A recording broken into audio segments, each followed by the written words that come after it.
Hello and welcome to episode number 2 of the Podcast of Surprise. Really happy to be here on this Friday, and today we're super excited to be covering another short story, A Grain of Truth from The Last Wish, which has some really great moments. But before we get into the discussion and the breakdown, let me introduce my co-hosts, Michal and Aziz. Or we have some pretty interesting names today. We can't just be our normal, boring selves. It's a time of opportunity, guys. Just embrace it. Be who you want. So how are you doing, Michal? I am good. I am still recording from quarantine and going strong. Like we said, we're excited to be here today. Michal is a lion today. And a lion-headed spider. A lion-headed spider. I'm sorry. She's a mismatch of it. and Aziz. You're a Brooks Aziz. I'm a Brooks Aziz. Yeah, I'm doing a little gender swapping of my own, and maybe I'll drink some blood later. We'll see. We'll see how I'm feeling. So, for those of you that are returning, the Podcast of Surprise has 2 formats. The live version, which you're watching right now, and we're really excited to announce that we now have a downloadable version of the podcast, which you can find on our sponsor Anchor's homepage, linking iTunes, Spotify, Breaker, and all sorts of awesome other podcast hubs. You can see in the live chat right at the top, there's a pinned message. If you want to click on that there, you can go to Anchor, or you can go in the description of the video and also find the link to Anchor. To tie it all together to, just basically what we're going to do is start the podcast with a quote today. Michal, which one did you pick? Yeah, okay. So we're going right to the end this time. "There's a grain of truth in every fairy tale," said the Witcher quietly. "Love and blood, they both possess a mighty power. Wizards and learned men have been racking their brains over this for years, but they haven't arrived at anything except that what, Geralt? It has to be true love." Dun, dun, dun. What a great quote. It does really summarize it well. It's fun to have, and it's fun to have that right at the end. So let's kick off our synopsis. We love to start with a nice solid synopsis to get everybody on the same page about what happens in the story in case some things were interpreted differently, and just to refresh ourselves on the events of the story itself. Geralt the Witcher is traveling near the town of Nivellen in Redania when he notices birds circling. These birds will draw his attention and draw him into adventure, and will have a thematic presence as well. Telling Roach, "I don't think the birds are circling there for nothing." He goes to investigate, and indeed they are not. He finds the body of an armorer and a younger woman, and launches into Sherlock Geralt mode. Both have been killed by blows to the neck, but were not robbed. Seeing this, Geralt immediately prepares his silver sword, makes sure his Witcher medallion on its silver chain is free, and keeps his eyes on the tree line. And Roach doesn't like it. The girl has an indigo rose pinned to her, an important clue. Of note to him as well, they were off the main trail, so he decides to see what lies on this side of the road. For perhaps there's a job waiting for him. Soon enough, he sees a red-tiled tower in the distance, and coming down a small hill, a wall around it. As he's noticing that the trees have grown into the wall over time, he looks up. At that same moment, he felt a prickle along his neck, as if an invisible, soft creature had latched onto his neck, lifting the hairs there. He was being watched. A girl is standing atop the hill from whence he just ascended, and though he waves and says greetings, she runs off. She's wearing a long white dress that doesn't restrict her movement despite the forest, and her eyes are huge and black. He's pretty sure that he's just seen a Rusalka. Roach really doesn't like it. He finds a gate and is immediately surprised to find that it is magical. Just touching it, the handle causes it to open by itself. They go in. Geralt ties Roach to a pillar and walks toward the mansion, noticing great disrepair. The owner of the place cares not much for the outer decor, not the dolphin plinth marble fountain that no longer flows, nor the flaked paint, nor overgrown walkways. But when Geralt notices the beautiful indigo rose bush and goes in for a sniff, the door to the mansion flies open. The creature was humanoid and dressed in clothes which, though tattered, were of good quality and not lacking in stylish and useless ornamentation. His human form, however, reached no higher than the soiled collar of his tunic, for above it loomed a gigantic, hairy bear-like hair with enormous ears, a pair of wild eyes and terrifying jaws full of crooked fangs in which a red tongue flickered like flame. After some excellent banter, this fearsome beast turns out to be not so beastly after all, and quite amiable and a gracious host besides. He's quite stunned, doubly so, for not only did this white-haired man draw his sword extremely fast and gracefully, but he's not a brave man pushing away fear. He's legitimately not afraid of him. That makes the creature curious and interested in Geralt, as well as a bit wary. Nivellen is the beast's name. He invites Geralt to come in and feast. It's nothing to him, he says, as the house produces food when he demands it, and sets about to prove this. A feast does indeed appear. They dig in and swap stories.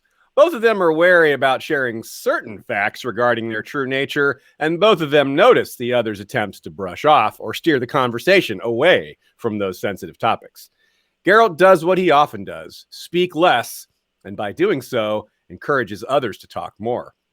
However, Nivellen is concerned Geralt is there to kill him because he's a monster and Geralt is a witcher. But Geralt tells Nivellen he knows he's not a monster, but cursed. Nivellen was born human in this house, and his family has owned it for generations. They were not good people, using the place to terrorize the area. His elders died before their time, and the gang was more than he could handle as a very young man. They led him more than he led them. One day they raided the temple to a dark god and coerced Nivellen into raping a priestess, who promptly cursed him and killed herself whilst yelling that he was a monster in human skin and about love and blood. So soon he'll be a monster in monster's skin. Her death perhaps ensured the power of the curse, which turned him into the beast he is now. In a rage at discovering his new form, he slew some and the rest ran off. The servants and the gang, that is. He scared off the few people who came to the house from then on, until one day a man picked at the blue rose bush, a bit like Geralt had done. This other man begged for his life, saying he was only picking them for his daughter. Nivellen, in desperation and thinking of fairy tales concerning girls freeing men from curses, demanded this man's daughter. It was all he could think to do. Huh? After hearing that the man's daughter is 8, he backed off that plan and still felt bad and gave the man a small fortune instead. Quite a reversal. The man went and told his friends, apparently, about this adventure. Thus began a several years long stretch where men would give their daughters to Nivellen for a year in exchange for large amounts of wealth. Twist! According to Nivellen, he treats them well, and most of them come from awful situations. After all, they're the daughters of men willing to sell them in the first place. So, according to him, the girls had a good time with him and were enriched. But there was no true love, no sign of the curse being broken. Recently, however, things have changed. Men still bring their daughters, but now they're turned away, such as the 2 Geralt found dead not long before. They had come for this offer. Twist again, Nivellen no longer wants the curse to be broken. He has a partner now, the one Geralt saw run off into the forest. He claims it's true love this time. Geralt tells him that Verena, his love, is probably a Rusalka. Nivellen says he suspected something like that, but prefers not to think about it too much. This is part of why he doesn't want to break the curse. He's afraid Verena won't love him if he's a regular human. Not to mention, the house started obeying his commands when the curse began. So if the curse ends, no more food and drink with a mere banged fist. But he is troubled in part due to the onset of awful nightmares and worries his behavior will deteriorate. He thinks perhaps the curse is getting worse and that Geralt maybe will need to come back, but as a witcher, not a guest. Nivellen knows that if he fully becomes a monster, he'll need to be put down. Nivellen doesn't know about the 2 that were killed, and Geralt spares him the news because he doesn't think their deaths are connected to him or Verena the Rusalka. Ironically, Nivellen warns him that the area is horrible and dangerous and to move on quickly. Nivellen gives Roach some pats while Geralt gets ready to leave, and for once in the story, the mayor is pleased. Nivellen claims that animals like him. Even his cat, Glutton, came back and lived with him when the curse was fresh. Geralt heads out and spends the night on a high hill with his sword on his knees. In the middle of the night, he noticed the glow of a fire far away in the valley. He had sorry guys, we have some copy paste issues here. No, go ahead. He heard a dead mad howling and singing and a sound which could only have been the screaming of a tortured woman. Yeah, that's the important part. He heads toward the sound. After daylight comes, there are charred bones amidst ash. Something hisses at him from the crown of an enormous oak, and he doesn't even bother to look, because it can't be the thing he's concerned about. It can't be whatever he watched the tree line for when he first found the two unlooted bodies.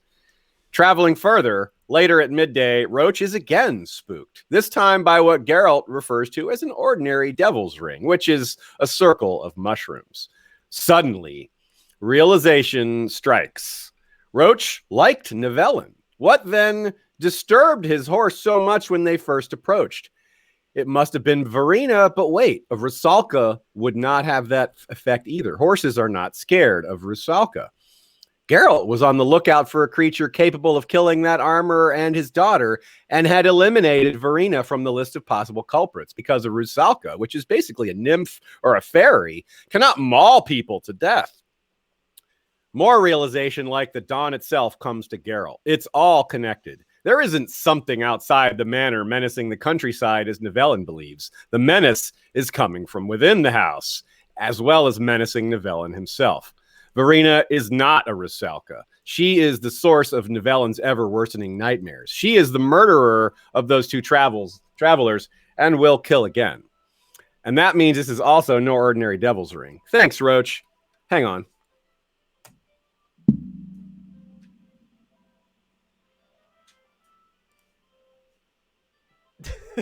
We are having some fun today. A little bit of technical difficulties here and there. A little bit of a late April Fool's episode. Bloopers episode. Live bloopers. He returns and finds her on the white marble fountain. She has been drinking Nivellen's blood and singing, but her lips are not moving. You're so like a Rusalka, the Witcher continued calmly, that you could deceive anyone. All the more as you're a rare bird, a black-haired one. But horses are never mistaken.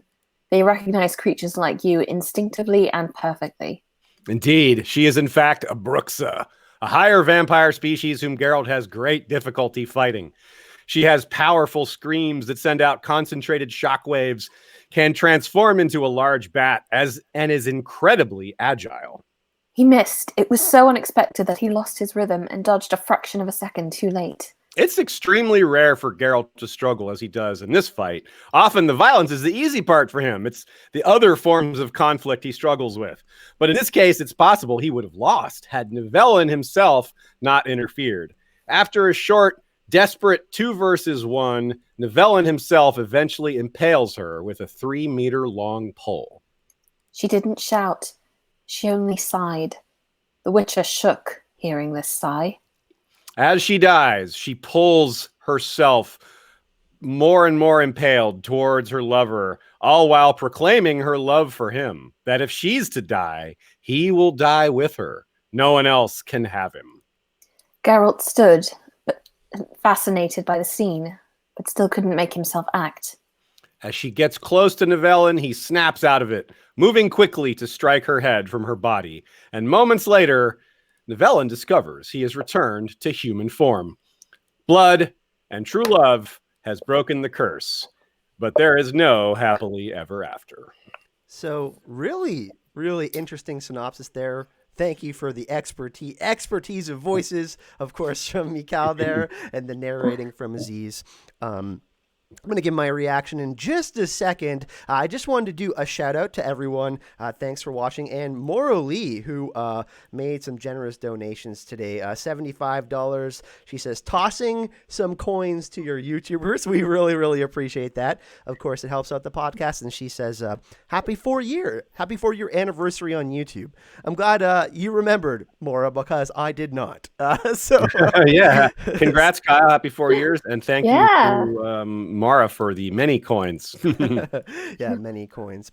So I guess I'll go first on this one. Michal has a really interesting take, which I know a lot of you are going to enjoy. Overall, I really enjoyed the chapter, and I enjoyed how Sapkowski played Sherlock Holmes with Geralt. It was interesting. During the chapter when I was reading, the three wolves symbolism really stood out to me, that we're watching and observing Geralt, because we have Geralt, much like wolves, having to trust his instincts and Roach's instincts.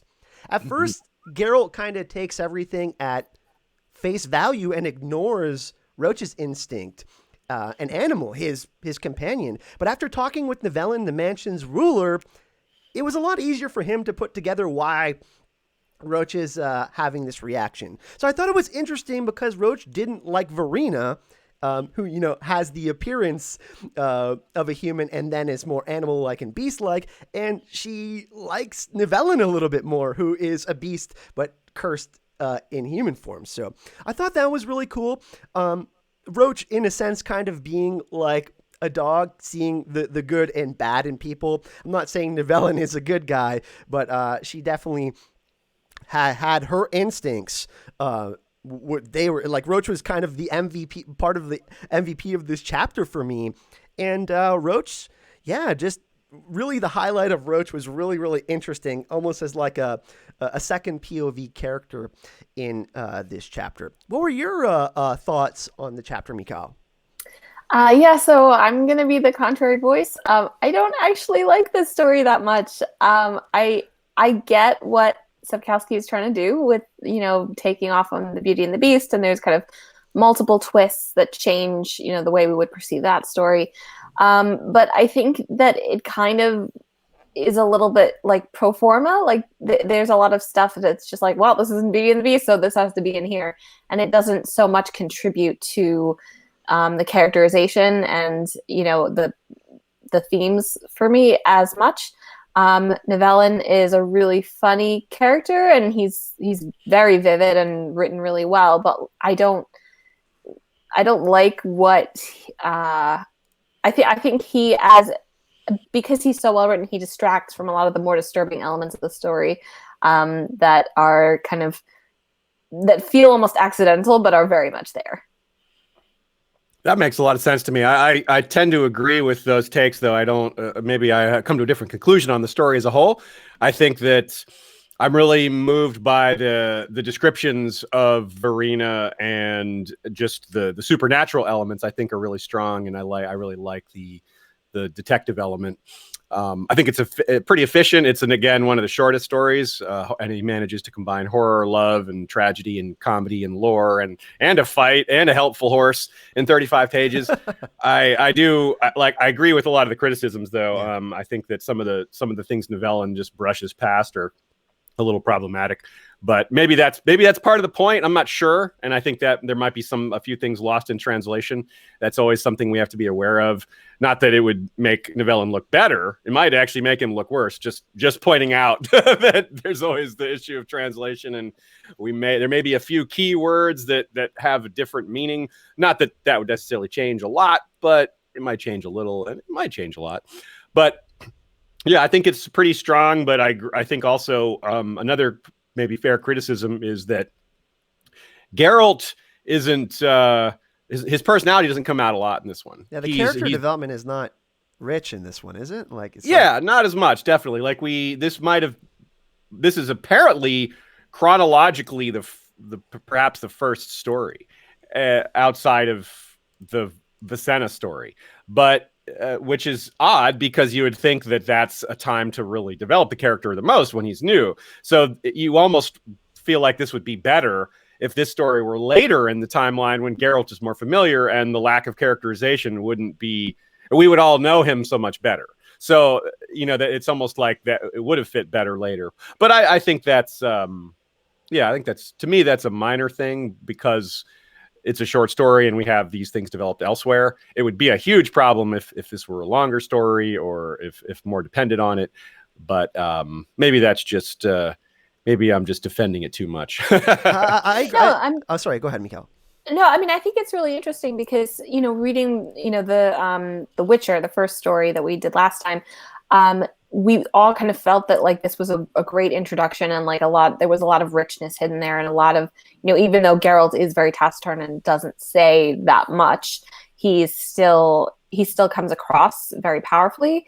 And I don't think that that's the case as much in this story. And again, like a lot of it just is, who knows, this was written like 30 years ago, but it does feel like Sapkowski was just kind of like really enjoying writing Nivellen and really enjoying the little twist he had in mind, and the rest of it wasn't as important, because a lot of the time it's not unusual that you get a "Hello, Geralt, I've just met you. Let me tell you everything about myself and all of my problems." But usually Geralt reveals a little more about himself than he does here. This kind of reminds me of like the Feast for Crow chapters. It's more about the set, like sometimes it's more about the setting. That's kind of what it feels like in this one, and the setting is super cool. So that's why it feels a little bit disappointing that we don't get as much character development like we got in, for example, the big Striga fight and everything that's going on in Temeria. So that was kind of an interesting thing. But I do agree with you, Michal, in the sense that, kind of how Sapkowski is framing this within the short story. He's like showcasing Geralt's connection to animals, Roach, and we're seeing that connection, and we're seeing Geralt's connections to monsters and his knowledge of that, but not as much characterization and growth from Geralt.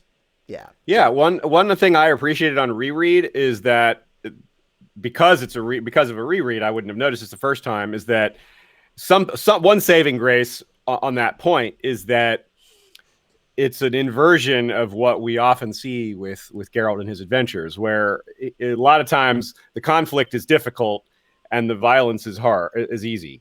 The fighting is easy. This time, at first, the conflict is tricky because there's all these really strange, unusual circumstances and some of the moral conundrums are straightforward. Well, that would mean they're not conundrums. Some of the moral aspects are straightforward, and some of them are conundrums. Overall, there's a lot of difficulty in parsing through what's happened with all the supernatural elements. But once Geralt figures out that there's a Bruxa in play and it's not a Rusalka, it becomes rather simple. It's like, okay, well, she has to die. She's a murderous vampire. Before that, it's like, well, live and let live. How evil is she? How evil are you? You're intelligent, so I won't kill you, blah, blah, blah. But then, and so those are recurring themes of Geralt judging the situation based on the ethics of the thing he's trying to kill or presented with killing. And this time, it's simple. He's like, well, I'm not going to kill that. And then once he finds out the truth, he's like, oh, I definitely got to kill that. It's funny how it's reversed, right? Because we do have this murderous creature who has to be killed. And then we have Nivellen's dilemma. He thinks he's in love, but he's being manipulated. So it's like Geralt kind of has to act in this situation, because Nivellen is, being taken over. I think this is a good time to pivot into our next section, which is craft, and discuss the storytelling. Michal, you have a really interesting section here. So let's start with you. Yeah, so part of what, struck me was that I do think that the craft of this story is heavily invested in the retelling of Beauty and the Beast. Obviously, a lot of the stories in this book are retellings of fairy tales, and a lot of them work really well. I think mostly because they become very embedded in the world of The Witcher, and they are used to complement the story and provide a bit of meta irony. Whereas this, I think, it's not badly done. Like there's definitely twists and original things there and cute references. But I think a lot of the story is so determined to be Beauty and the Beast that it kind of loses itself. Like we have to have roses, we have to have a magical manor, we have to have a curse, we have to have a curse broken. But a lot of these elements are almost more aesthetic than they are plot or organic character to me, because I feel like Sapkowski really wants to go for that twist of like, Beauty is actually the Beast. And she's the vampire with the Brooks of the, and that is kind of like the story almost ends so quickly after you find out that twist. And then, and then it really does end on a very abrupt note that I think I don't know, the craft of the story is not as It's much more tragic as well. Yeah, it's interesting. It doesn't stand on its as far as like craft being like a well-crafted story of itself. It doesn't stand on its own for me as much as some of the other stories do. Right on. I think there's some. I definitely agree with some of those criticisms for sure, but I also think that there is some really excellent passages. I think like if you hone in on certain areas, there's some parts are written really well, and it definitely has that going for it. For example, I like some of the transitions, the way it goes from ominous to then kind of eases back and becomes a little silly, which is intentional, and then but it's going to get dark again. Somehow, the tragedy is going to return. It can't just be all a laugh fest. And you get some pretty good, I think the horror elements are fairly strong here. They're brief, to be sure. They're not like throughout. They're not constantly haunting every scene and something awful is going to happen. But when they emerge, I think they're quite strong. I definitely really like the descriptions of the Bruxa and the way she interacts with her telepathy. For example, here's a good quote. He heard singing. He didn't understand the words. He couldn't even identify the language. He didn't need to. The Witcher felt and understood the very nature, the essence of this quiet, piercing song which flowed through the veins in a wave of nauseous, overpowering menace. I think that's really cool. And then there's a kind of a follow-up here where Geralt is playing the role of explaining the twist. He explains what the Brooks has been doing because, well, she doesn't speak English, so someone has to explain it. You like birds, continued the Witcher, but that doesn't stop you biting the necks of people of both sexes, does it? You and Nivellen, indeed. A beautiful couple you'd make, a monster and a vampire, rulers of a forest castle. You dominate the whole area in a flash. You, eternally thirsty for blood, and he your guardian, a murderer at your service, a blind tool. But first he had to become a monster, not a human in a monster's mask. The huge black eyes narrowed. It's cool because Sapkowski is playing with so many different genres in this chapter, right? Like he's mixing the genres, and like Aziz said, the transitions are pretty cool. The horror setting was really fun in this chapter. The creepy vibes, which we're going to talk about after with the mushrooms and all of that too. And then he manages to bring the humor back. I just think I think it's hilarious. I think all three of us really laughed at there's this kind of violent climactic horror scene and that's followed by all this blood and this tragic ending, but in between there's just a guessing game. It's like, are you a moolah? Are you an elf? It's like you think Geralt would have better knowledge of what's going on, but this must be pretty like early on in his Witcher, like his Witcher learnings. Like he was, at least in his younger years, maybe.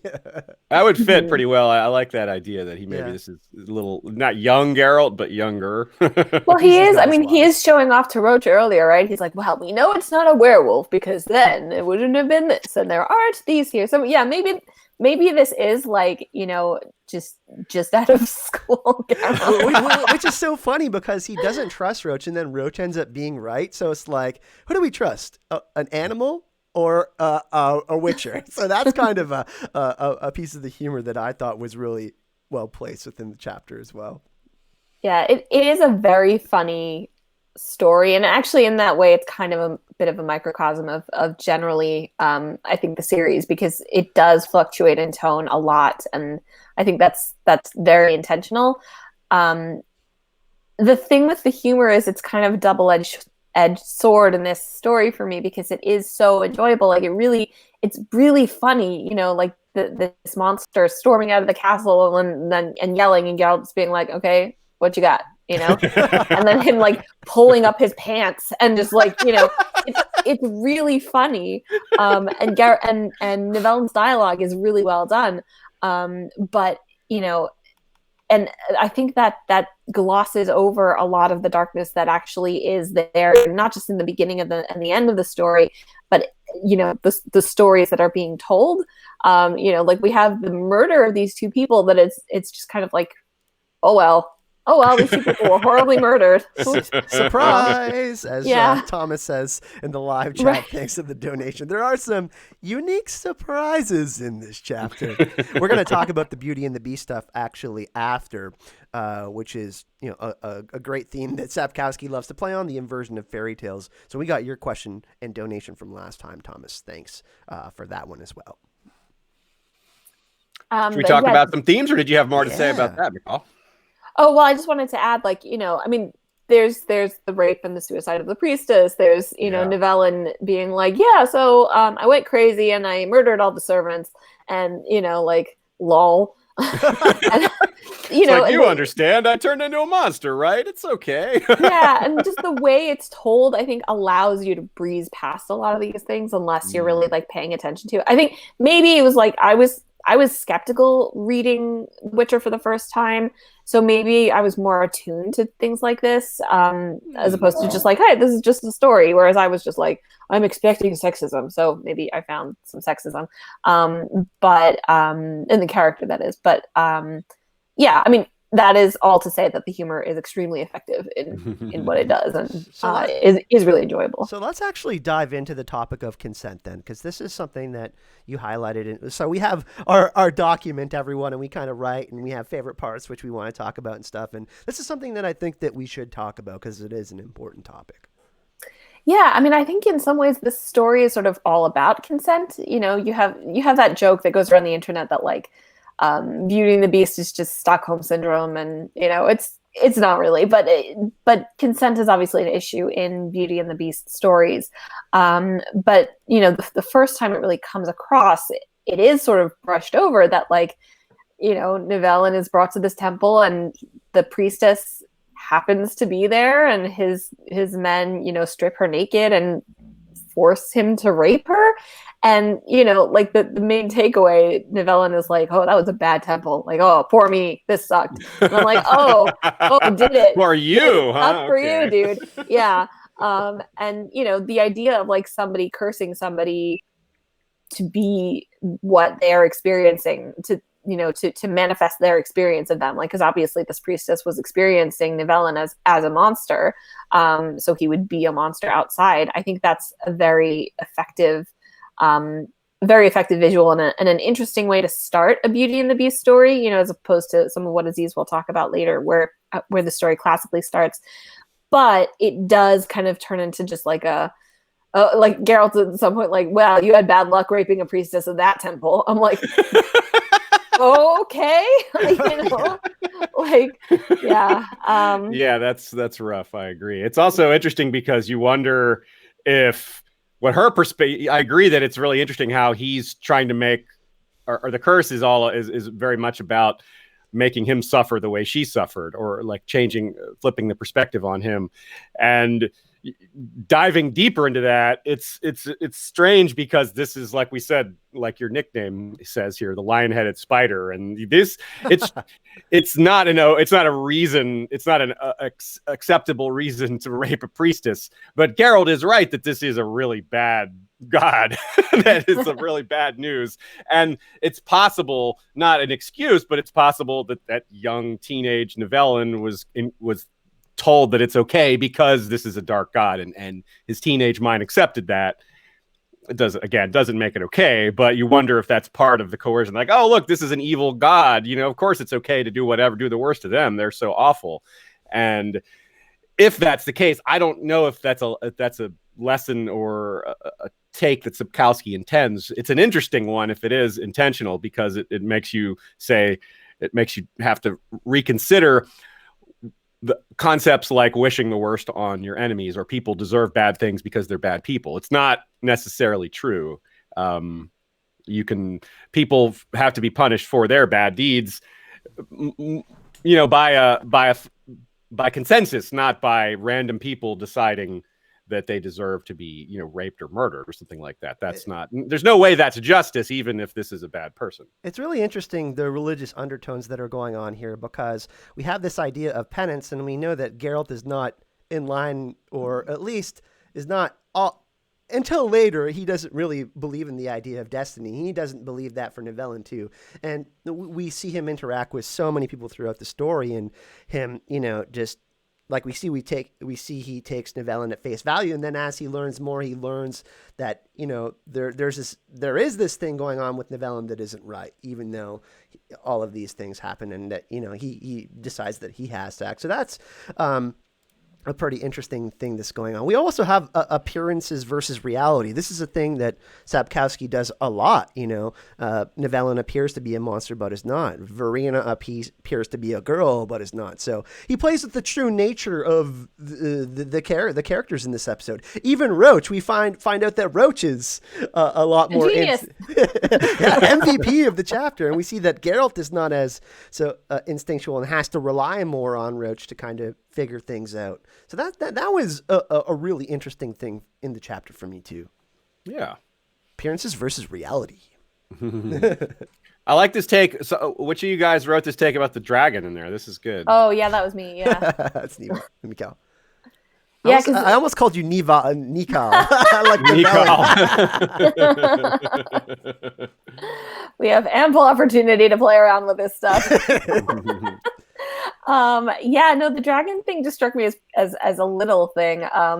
But in the next book of stories, Geralt makes very clear that he does not kill dragons, and that killing dragons is something that's really beneath him and something he's morally against in a way. And then, just on the wall and among the amazing description of like this decrepit castle is a stuffed rock dragon that is leaking stuffing. And the way Nivellen puts it is the dragon must have been the last one in the area before it got itself killed by Nivellen's grandfather. And I just thought that was an interesting, I don't know, I feel like a lot of the things that Nivellen says, he comes around to like, he's not the active agent in the sentences, in the way he talks about like falling into bed with the sequence of young women who come to his house. There's just a lot of kind of it's not, I'm the big strong one, but it's really not about me. I'm not the one in control here.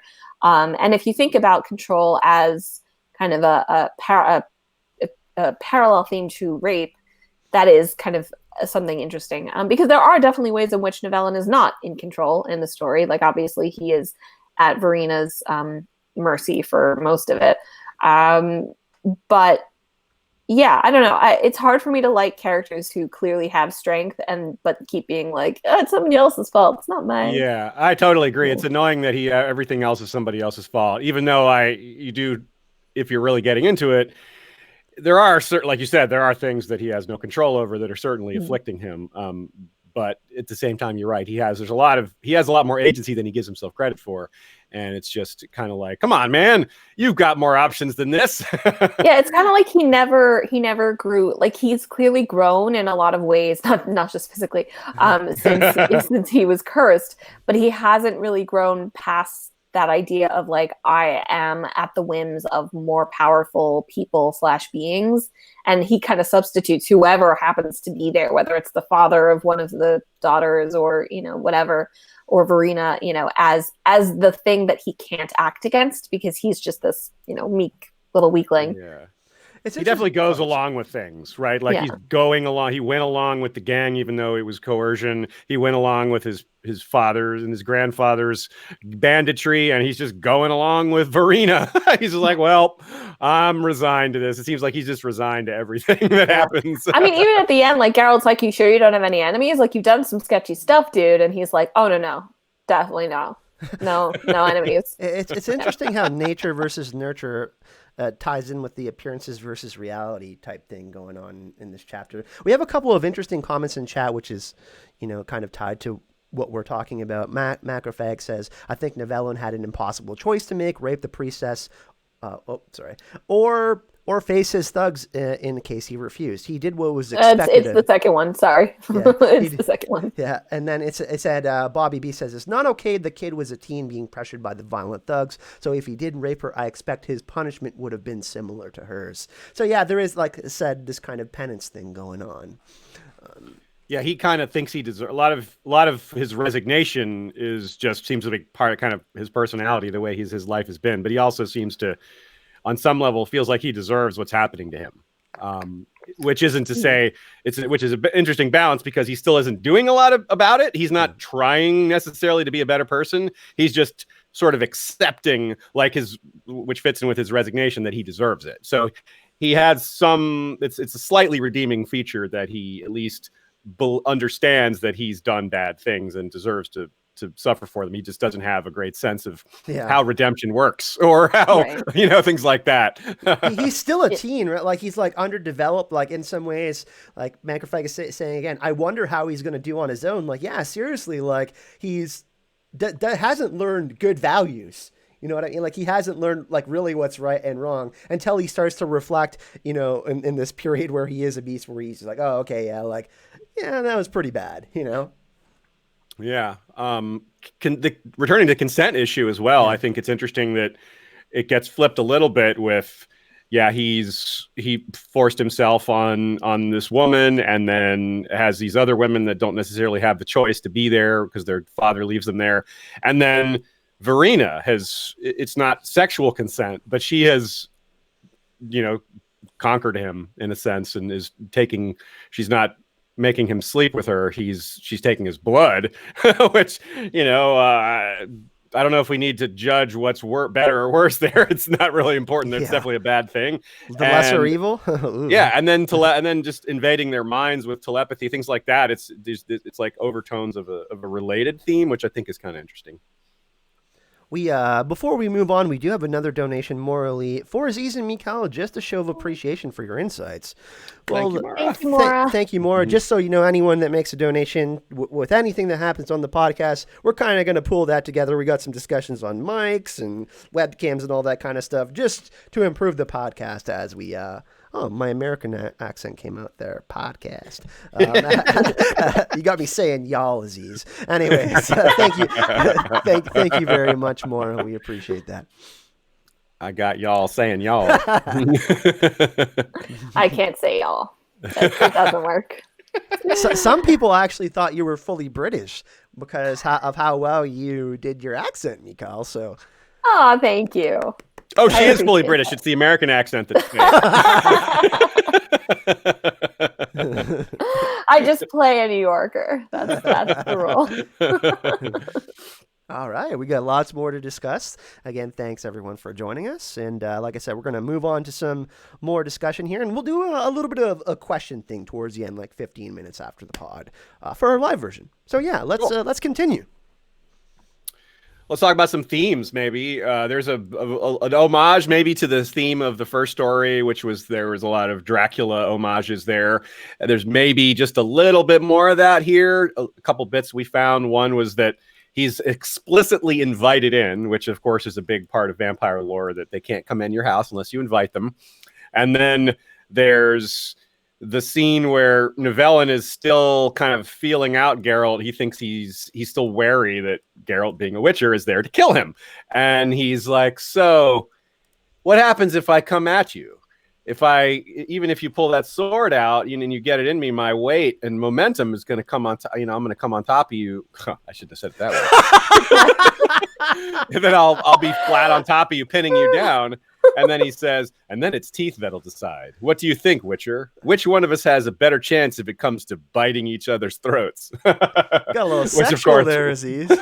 Yeah, I was trying not to go that I'm sure the fan fiction exists, guys. I'm sure it's out there. Nivellen Geralt fan fiction is already a thing. Wow.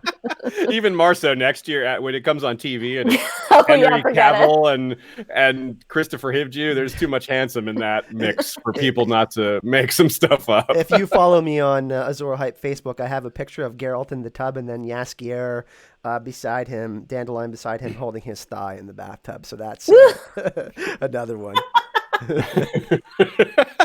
Well, that's actually annoying. Like, I'll just read it for a second, because like when you're trying to read Witcher fan fiction that is not Geralt / Jaskier, you can't.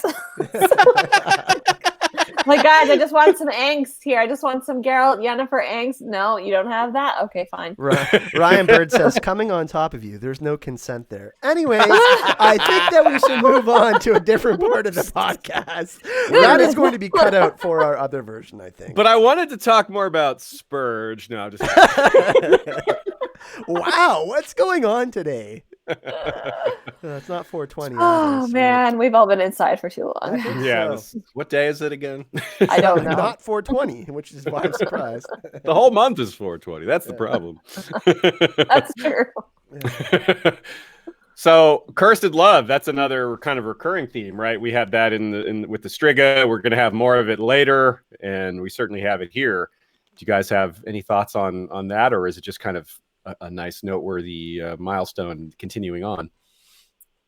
I like that as kind of again, I don't know how much of this is intentional, but you have Verena as kind of like the physically black and white being with the, the self-described monster, and that is sort of an early pattern of Geralt and Yennefer and the way they interact, because Yennefer is always described as like black and white. She wears black and white and her beautiful black hair. And Geralt describes himself as a monster a couple of times, as I recall. So, I think it's an interesting early blueprint for that idea. Right on. Yeah, the appearances versus reality thing. We're going to talk a lot about that in the Lesser Evil next week, kind of a preview of how Geralt is treated as a monster, and then he has to make another incredibly difficult decision in the market where, Renfri is kind of leaving him with another impossible choice. And it seems that Geralt has to make a lot of those decisions. So I think that's something that this Lesser Evil thread it goes all the way until the last novel. That's just, one of my favorite themes. Yeah, you're right. That's a very prominent theme. I think there's some elements of that here, but then there's some elements of other recurring themes. Like, I noticed that a big part of the main novels, there's a large section of time where Ciri spends some time with the rats. For people who haven't read that far, well, I won't say too much more other than there's the concept of bad influences, like older but friendly people who take you in and are nice to you, but they're bad people. And that's something Ciri faces. So, and this is basically what's happened with Nivellen. And it's a question of whether he deserves a second chance. He's not, I wouldn't call him a paragon of virtue now, but he's much more decent than he was. He shows some small measure of compassion. And like I said, he at least thinks he deserves punishment, even though he isn't properly aligned on what that means. The instinct is at least somewhat appropriate, and he's giving money away. He's trying to do good a little bit again.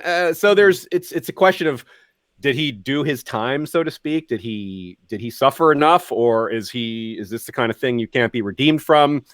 How much does it matter that he was a teenager? It's just, these are questions that are relevant to modern society. Like, how do you judge a 14-year-old criminal versus a 21-year-old? And, it's got to be more than just age too. It's not just their age. It's got to be other circumstances. So I have questions there, and they're not questions we can answer, but I think they're important to raise. It's interesting how Geralt is there to kind of be the judge of that, with him doing morally bad things. Like we saw, like killing all those people in the bar to get in court with King Foltest, those kinds of things. So it's interesting to have Geralt in that position, because, he's our main POV, and we see him as kind of trying to, do good in the world, kill monsters, keep people from dying, but then he does these morally bad things too, Yeah, and I mean, to be fair, like that idea of the corruption of the young and what that, like, where that comes from, like, does that come from within you, or is that something that's like a dark seed that's planted by people treating you in certain ways, is something that is going to be a very, very prominent theme going forward. And so is the idea of Geralt confronting evil and not really knowing what to do about it. There's a lot of open questions in the series as a whole. I don't particularly think this story. I think this story thinks that it answers those questions, which I think is what bothers me. Because she loved you. Oh, look, she was a monster, but she loved you, and you're not the monster, and you loved her, whatever. But they definitely are complex and delicate and difficult ideas that Sapkowski wrestles with a lot in the future. Maybe that's why Geralt has a little bit more of a feeling for Nivellen, because he went through the trial of the grasses and stuff like that. I mean, that's not an easy thing to do either, right? Like, he had better influences around him. Certainly, Vesemir is a morally better person, but still, he was affected by, this, by being like given to be a Witcher. You know what I mean? That must be a hard thing. So, and I think Geralt sees some of that in Nivellen, in that his influences weren't there, giving him, a good support and, kind of leading him on a better path. So I think in some sense, Geralt does feel sorry for Nivellen. Yeah. I think I agree with that. He kind of understands being isolated and lonely and not having peers and that's one of the things. I think that's a slightly warm part of this story, is that when Geralt and Nivellen have their face off, and it's humorous because he's like, "Are you really not afraid of me?" And he's like, "Well, should I be?" And he's like, not really. "But should I be afraid of you?" And he's like, "No, not really." And they have that in common, that they are like, "This is strange to us that, you're not afraid of me. I'm not afraid of you." They're both not used to that. They're both like kind of scary guys. Or surprise. Yeah.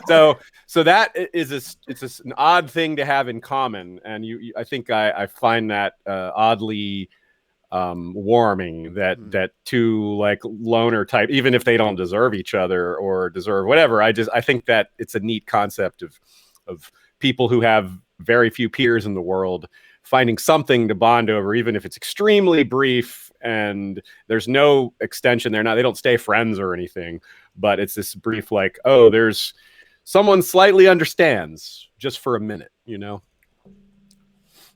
Yeah, I agree. I think that's a powerful idea, and something that does motivate that loneliness, that does motivate explicitly Nivellen and implicitly Geralt is also very interesting.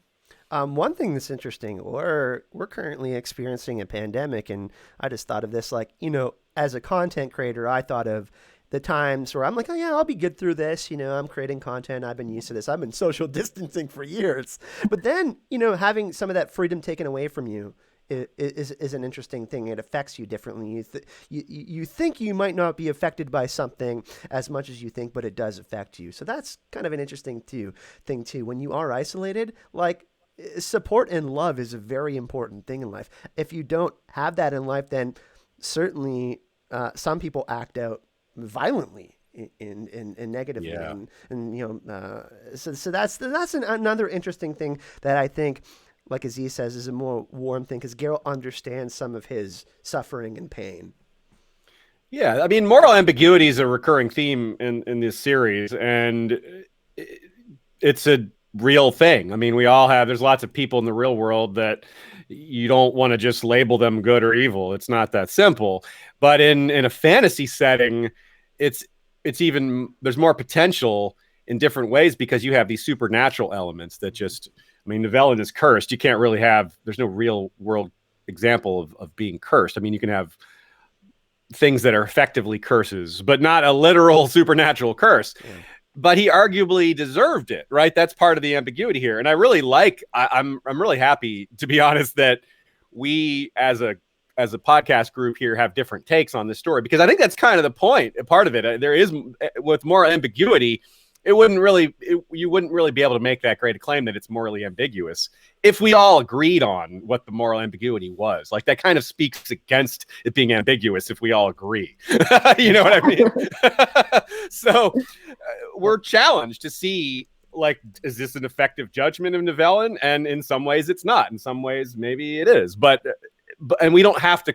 That might be another challenge for us. We're not necessarily supposed to settle on an answer, because human beings are too complicated for that. It's not supposed to be like a coin where heads is good and tails is bad. This curse even has part of an onion is rotten. The whole onion is rotten. Davos Seaworth. Exactly. It's like, this isn't something you can put on a two-sided axis. This isn't binary. It's not you're good or evil. It's not. Nothing is that simple, right? And I think that's a great inversion. And it's something that's fun to play with in a fairy tale world, because fairy tales very often do very lean heavily into making good and evil extremely distinct. Fairy tales are full of, like, if you're really good looking, you're probably a good guy. If you're really ugly, you're probably a bad guy. You know, Prince Charming, he's Prince Charming. I mean, Rumpelstiltskin is a dirty old man, like a dirty creature, like with bad intentions. Yeah. He does some of the same things he does with Nivellen that we discussed with King Foltest. You know, the idea of him and Ada being in love, and you know him letting Stria kill people in the lower parts of Temeria. He does a similar kind of thing with Nivellen in this chapter. That's a good point. Yeah. I know. Well, so let me ask you guys. Sorry, I was just going to say, I know you had some great points. I was just looking at the document. Yeah, no, I actually wanted to ask you guys, what about the ending? Because the end of the story is very distinct. You know, it's like, oh, she loved you. She really did love you. Cool. And that's it. We don't get any fallout or any response to that or anything like that.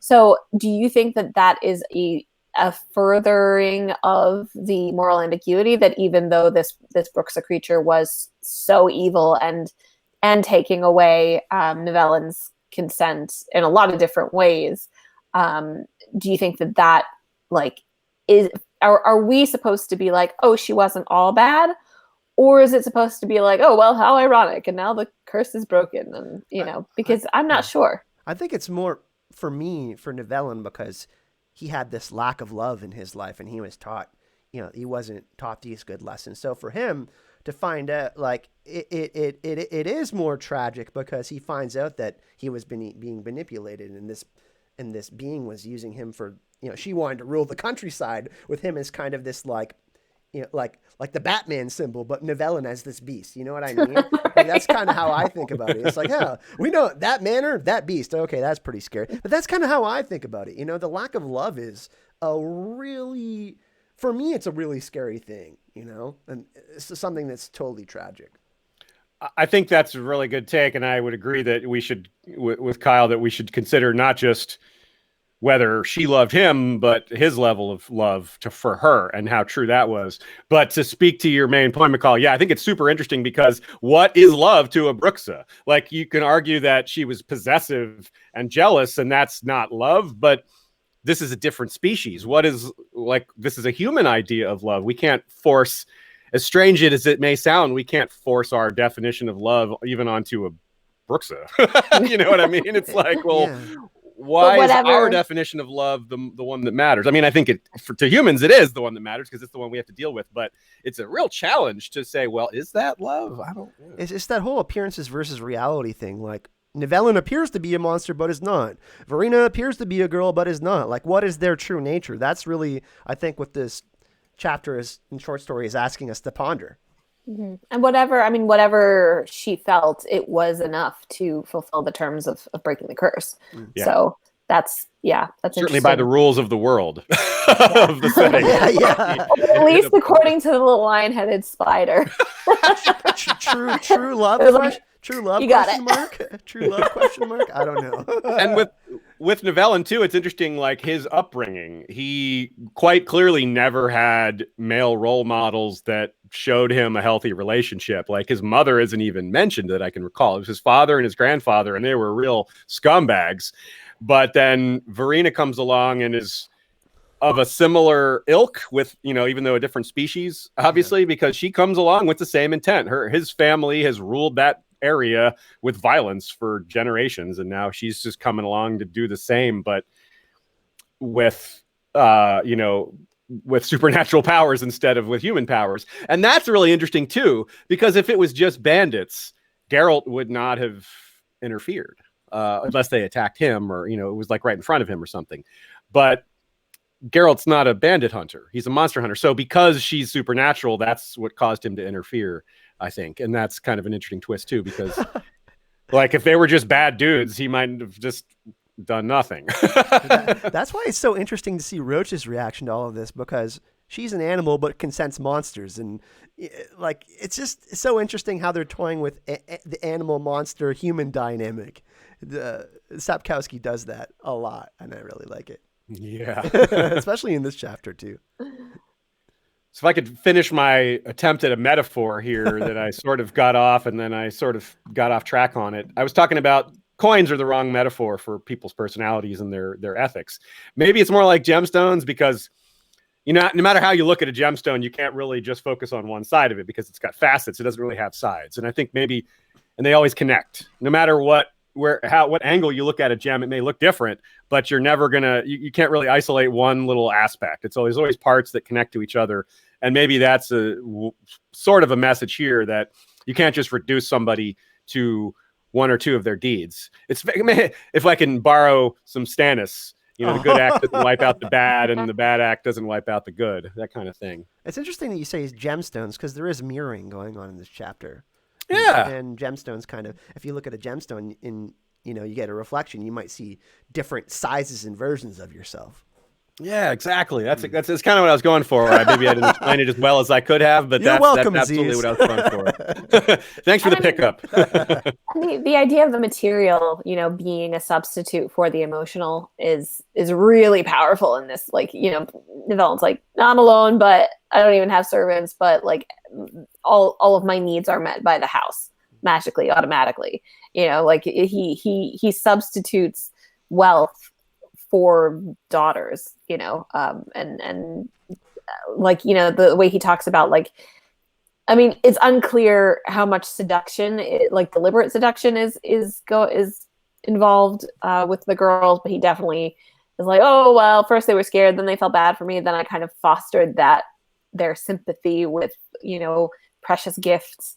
And yeah, so there definitely is that idea of,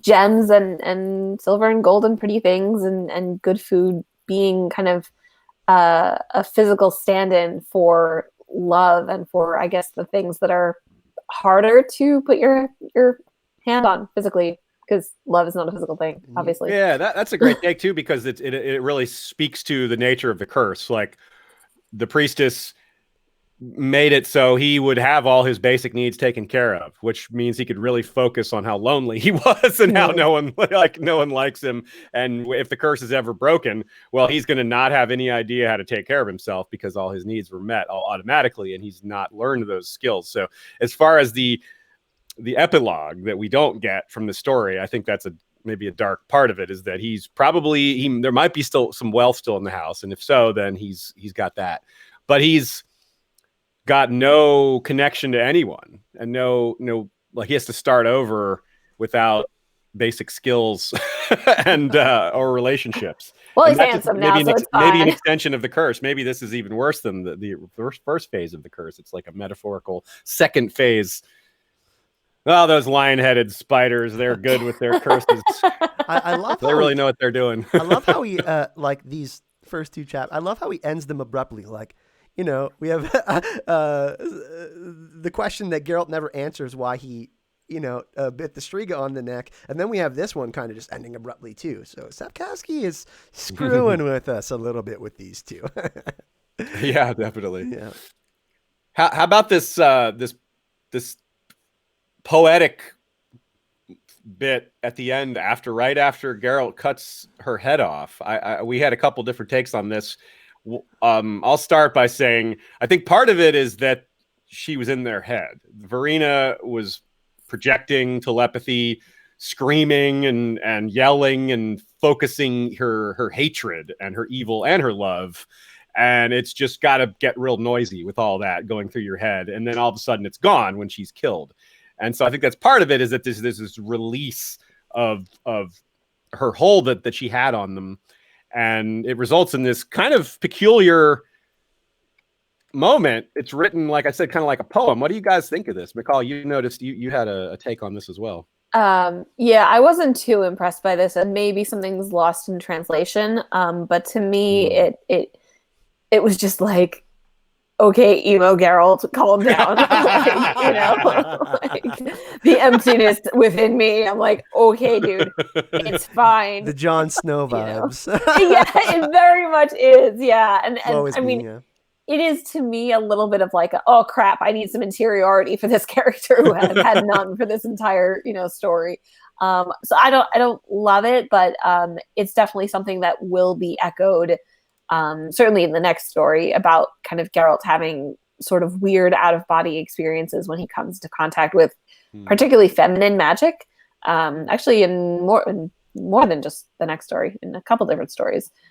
So that's definitely, yeah, it's something to keep an eye on when Sapkowski makes the writing kind of weird like this. Yeah, that's kind of why I leaned into the supernatural part, because I thought, because when he's thinking how empty, what emptiness, I was wondering if that's because the presence of the Bruxa has just left him. Not that he would want that there, but it just suddenly her presence is gone inside of him, and that might make him realize how empty it. I don't know. Maybe I'm just reaching, but I was thinking, maybe those were thoughts that were in her head. Like she's thinking, like she just killed the woman in the sheepskin jacket and the roses, and all those things are in her head. So when he kills her, it's like a rush of those things, like leaving him. I don't know, something like that, maybe. I mean, it's it could also be like the idea that you are not necessarily aware that you're missing something until you have it, and obviously, again, like he doesn't want the Bruxa there, but maybe it's kind of like, oh, like,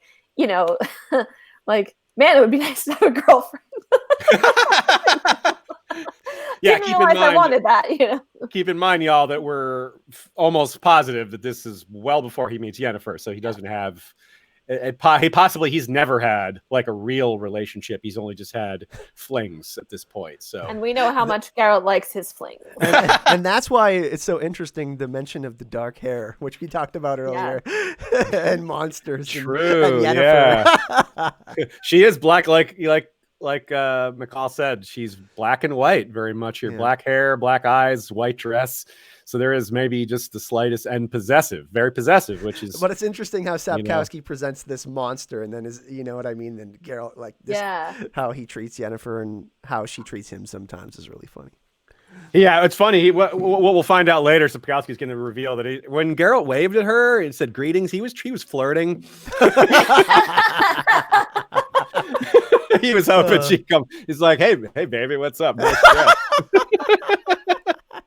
You can bite my neck anytime. I'll bite you right back. He turned on location services on his Tinder. Oh, God. Are we a comedy podcast now? I'm starting to wonder. I think not intentionally. Fantasy comedy. Yeah. So we had a separate section for characters, but I think we've kind of covered them like as part of the craft and stuff. But you had another comparison you noticed here, Michal, another like a comparison between a later book that I thought was cool. So I just wanted to make note for, especially if you've read the rest of the series, there's a note where Geralt is doing his. Unfortunately, this partly came about me noticing this because there were no pirouettes in this chapter. Which we're always looking for pirouettes. Yeah, I know. There were a lot of half turns, a lot of but we never quite got those pirouettes. But it does say that Geralt jumped. Every move he made, every step was part of his nature. Hard learned, automatic, and lethally sure. 3 quick steps, and the third, like 100 such steps before, finished on the left leg with a strong, firm stamp. And then we go to Tower of the Swallows. And I'm not going to specify the exactly what's going on because it's quite a big spoiler. But Ciri, who does have a connection to Geralt, I hope that's not a spoiler, does a move called 3 Little Steps, a feint, and a lunge in tiercé. And it's described as a simple, downright childish attack and feint. Which to me kind of is a nice continuity of kind of things that maybe are drilled into Witchers from a very young age, and Geralt in that scene kind of going back because he keeps trying to fight the Bruxa and he keeps missing constantly. So what ultimately allows him to kill her is maybe like a very fundamental move that would have been drilled into him. Like father, like daughter? Yeah.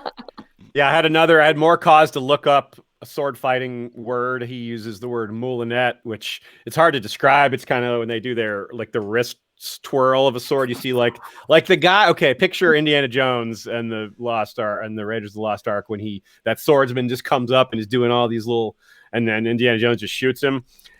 It's kind of like that without the being shot part, and without Indiana Jones or hearts being pulled from chests and things like that. And maybe there should be more of that in The Witcher. Anyway, talk about getting off topic. Should we talk about are we ready to move on to the Beauty and the Beast connections and comparisons? Let's do it. Cool. Okay, well, as Michal noted, and I think it's a good point, that maybe Sapkowski tried to put a little too much of Beauty and the Beast in here. And I think to speak to her point, I am not going to read all the comparisons to Beauty and the Beast because there are so many. So that is kind of oblique agreement with your point that there may be too much of Beauty and the Beast in here. But it's interesting too, because a lot of people won't know that when they're reading it. They're going to like, maybe you catch on to the Beauty and the Beast stuff, but you may not realize just how many comparisons there are. The basic shtick of Beauty and the Beast is it was written in 1740 by someone with a really cool long name. Wait, Canadian. We need the Canadian. Oh, is it Canadian? No, it's French, but we need the Canadian who may speak Oh, French. yeah, Kyle, will you say his name for us? Oh, I'm way not in the spot. What page? Click on my cursor. I got my, click on my Gabrielle Suzanne Barbeau de Villeneuve. Ah, there it is. Nice. Ladies, I'm single. But Canadian. So and beyond the wall. Yeah. She, like I said, she wrote it in 1740, and then she died not that long after, maybe 12 years later. And then another woman took it, altered it, and gave Gabrielle Suzanne no credit whatsoever, which I guess you could do back in this 1800 or the 18th century, 1700s. Well, I guess you can kind of still do that now, but anyway, let's not do that. Don't rip people off. So us, people in most of us on the pod here would be most familiar with the Disney versions. So that's where our Beauty and the Beast knowledge mostly is going to lie. But important to note, that would not be the case for Andrzej Sapkowski. He would not have been first familiarized with the Disney versions of Beauty and the Beast. I would not think. I think he would have read perhaps some of the more original stories or some of the later variations on it. Anyway, some of the main thrust of Beauty and the Beast is a merchant who loses his wealth and finds himself he has also stumbled on this manor, kind of like the Witcher has, and finds it. He goes in and there's no one there, and there's food and drink and just free stuff. And he's like, okay, well, this is nice. And as he's leaving, he remembers that his daughter Beauty wanted a rose, and she had asked for a rose in lieu of something fancy. All his other daughters wanted something fancy, but she's the good, youngest, prettiest daughter. And she says, oh, all I want is a rose and for you to be safe. And so the father, as he's leaving this magical manor, is like, oh, a rose. I'll pick her a rose. And Beast gets really angry, much like Beast does in this story when Geralt doesn't even pick the roses. He just goes in for a sniff. But still, it's the same trigger point for the Beast, who is angry that this person would take advantage of his hospitality and then steal from him. And in his fury, the Beast is terrifying, and the merchant says, please let me go. I have daughters. I have a family to take care of.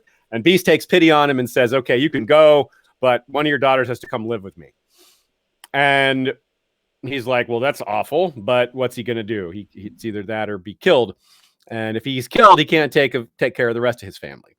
He has like a lot of kids, sons and daughters. So he goes back to his house, and Beauty, being this dutiful best child, volunteers for this job to go live with Beast for a while. And she does so, and she's, not into him. He's trying to sleep with her, and she refuses.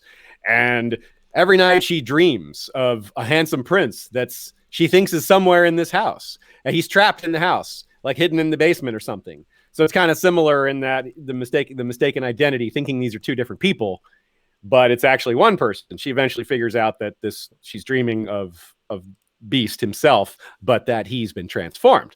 So basically what happens is she goes back home, and her father and family kind of con her into staying. They guilt her into staying, even though she had promised to go back to Beast. And she has dreams again, and Beast is dying. She has these awful dreams that Beast is dying. And so she goes back to save him, and her dreams were true. He was dying, and she gives him water to save him and realizes that she loves him. She's realized this is what it dawns on her as she's feeling compassion for him, that she does actually love him despite his appearance. So that's basically the story of Beauty and the Beast. There's a happily ever after that. which of course there is not a happily ever after in this story.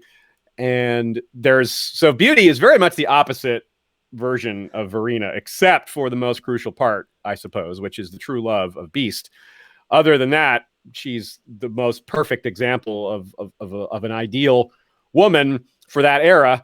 And that's the point. This story was quickly adapted to be used to prepare young women for arranged marriages. That was kind of it was like almost like propaganda for arranged marriages in its day. And there's a few other points here.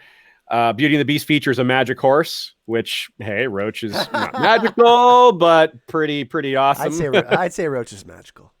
Yeah, there's some smaller thematic elements like the magic house, Beast not really being a beast, misreading simplicity or determination as stupidity, right? The Beast is seen as stupid, but isn't, and maybe Nivellen is a little stupid, but the concept of seeing him as stupid because of what he looks like is wrong. And that's a theme for Beauty and the Beast, whereas the older daughters, Beauty's older sisters, all thought she was stupid for working hard and for having determination. They thought they mistook it for simplicity instead of, gumption or what have you.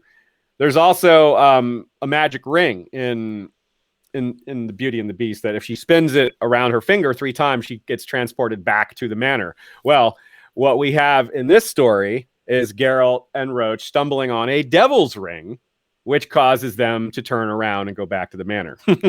Also, the ring wasn't there a ring on one of the corpses as well on the fingers? Yes, absolutely. Great catch. The armor has a ring on his finger that has the initials of the Armorer's Guild. And Beauty and the Beast in the story even get initials on a ring as well, like B and B. They get the same kind of, it's very similar. So it's another little homage.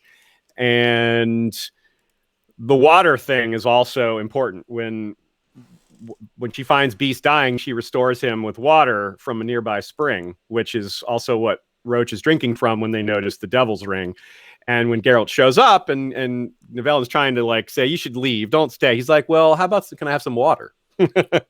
So that is also seems to be a nice little parallel. So like I said, there's even more than that, but I've been going off on this for a while. And you get the point, I think, that there is a lot of comparisons between Beauty and the Beast and this story of A Grain of Truth. You're a beauty for this, Aziz. Thank you. Michal, I know you had some pinch my things cheeks to say about this as well.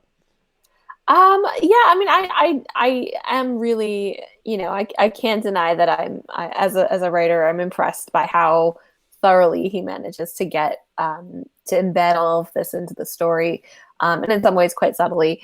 Again, it's not my favorite. I will be really interested actually to see how the show handles it, because they sort of downplay the other fairy tale-esque stories, as I recall. I haven't watched it since I watched it the first time, but this is so explicit that I wonder if they'll kind of dive into it and the timeline, the timeline thing too as well, Michal.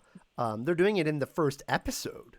So, and in the books, Ciri is not there. So it'll be interesting to see if they do a flashback of Geralt's telling the story to Ciri, or if Geralt brings Ciri with him. So that'll be a kind of an interesting thing for us to talk about when season 2 of The Witcher comes around, and we can kind of contrast and talk about some of the differes.